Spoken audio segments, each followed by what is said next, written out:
今天我们讲是甲咱讲这个如何实践咱的道化生活美学，咱有感觉讲很落实无？有足体切无？其实咱修行学道是真真正正咧回归，互咱用伫日常的生活当中。如果修行学道在日常的生活当中，你若无好好啊家己运用，你若无欢喜心出来，若无快乐的心出来，你讲你目睭闭落，真正有法度通去倒转去到迄个所在嘛？很困难很困难。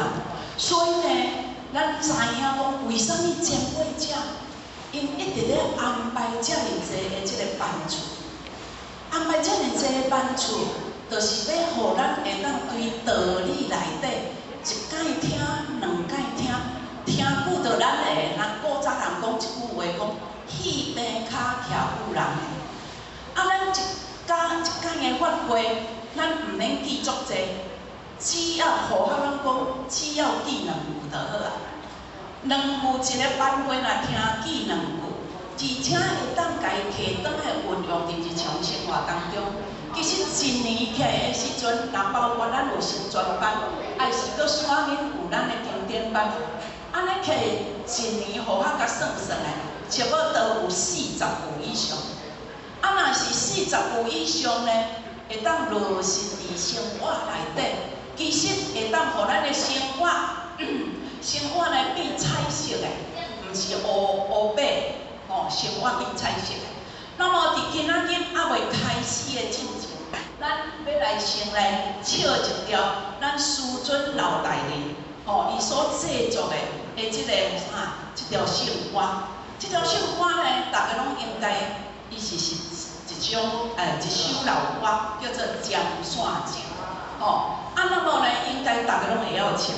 那么我们尽量，咱尽量会晓唱的唱较大声的，甲即个师尊老大人伊做即首歌的即个歌词的意境，咱家己安怎家己唱好出来？是安怎？他唱圣歌爱唱3天，因为你唱到第3天，有当时目屎就会流落来。所以唱第1天的时阵，你感受袂到。到第2天的时阵，你会慢慢的去触动到咱的内心，因为咱交仙佛是安怎连线的？咱伫这个佛堂内底，咱的频率是交仙佛是连线的所以我们用感情来唱，好不好？好。那我们现在呢，就来唱这一首那个《苏道情》